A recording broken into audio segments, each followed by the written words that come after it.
1 கொரிந்தியர் 6ஆம் அதிகாரம். உங்களில் ஒருவனுக்கு வேறொருவனோடே வழக்கு உண்டானால் வழக்காடும்படி அவன் பரிசுத்தவான்களிடத்தில் போகாமல் அநீதக்காரரிடத்தில் போக துணிகிறதென்ன? பரிசுத்தவான்கள் உலகத்தை நியாயம் தீர்ப்பார்கள் என்று அறியீர்களா? உலகம் உங்களால் நியாயம் தீர்க்கப்படுவதாயிருக்க அற்ப வழக்குகளை தீர்க்க நீங்கள் அபாத்திரரா? தேவ தூதர்களையும் நியாயம் தீர்ப்போம் என்று அறியீர்களா?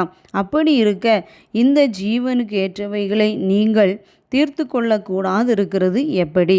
இந்த ஜீவனுக்கேற்ற வழக்குகள் உங்களுக்கு இருந்தால் தீர்ப்பு செய்கிறதற்கு சபையில் அற்பமாய் எண்ணப்பட்டவர்களை நியமித்து கொள்ளுங்கள். உங்களுக்கு வெட்கம் உண்டாகும்படி இதை சொல்லுகிறேன். சகோதரனுக்கும் உண்டான வழக்கை தீர்க்கத்தக்க விவேகி ஒருவனாகிலும் உங்களுக்குள் இல்லையா? சகோதரன் வழக்காடுகிறான், அவிசுவாசிகளுக்கு முன்பாகவும் அப்படி செய்கிறான்.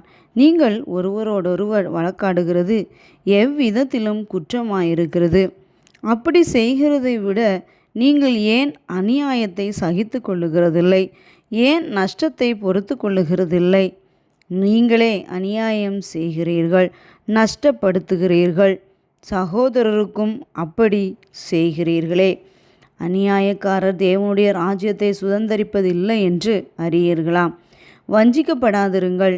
வேசி மார்க்கத்தாரும் விக்கிரக ஆராதனைக்காரரும் விபச்சாரக்காரரும் சுய புணர்ச்சிக்காரரும் ஆண் புணர்ச்சிக்காரரும் திருடரும் பொருளாசைக்காரரும் வெறியரும் உதாசீனரும் கொள்ளைக்காரரும் தேவனுடைய ராஜ்யத்தை சுதந்தரிப்பதில்லை.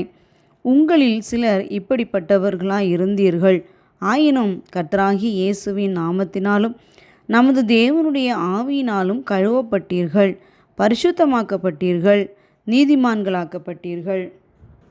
எல்லாவற்றையும் அனுபவிக்க எனக்கு அதிகாரம் உண்டு. ஆகிலும் எல்லாம் தகுதியாயிராது. எல்லாவற்றையும் அனுபவிக்க எனக்கு அதிகாரம் உண்டு. ஆகிலும் நான் ஒன்றிற்கும் அடிமைப்பட மாட்டேன். வயிற்றுக்கு போஜனமும் போஜனத்துக்கு வயிறும் ஏற்கும். ஆனாலும் தேவன் இதையும் அதையும் அழிய பண்ணுவார். சரீரமோ வேசித்தனத்திற்கல்ல, கர்த்தருக்கே உரியது. கர்த்தரும் சரீரத்திற்கு உரியவர். தேவன் கர்த்தரை எழுப்பினாரே, நம்மையும் தமது வல்லமையினாலே எழுப்புவார். உங்கள் சரீரங்கள் கிறிஸ்துவின் அவயவங்கள் என்று அறியீர்களா? அப்படி இருக்க நான் கிறிஸ்துவின் அவயவங்களை வேசியின் அவயவங்களாக்கலாமா? அப்படி செய்யலாகாதே. வேசியோடு இசைந்திருக்கிறவன் அவளுடனே ஒரே சரீரமாயிருக்கிறான் என்று அறியீர்களா? இருவரும் ஒரே மாம்சமாயிருப்பார்கள் என்று சொல்லியிருக்கிறதே. அப்படியே கர்த்தரோடு இசைந்திருக்கிறவனும் அவருடனே ஒரே ஆவியாயிருக்கிறான். வேசித்தனத்திற்கு விலகியோடுங்கள்.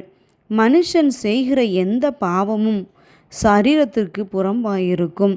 வேசித்தனம் செய்கிறவனோ தன் சுய சரீரத்திற்கு விரோதமாய் பாவம் செய்கிறான்.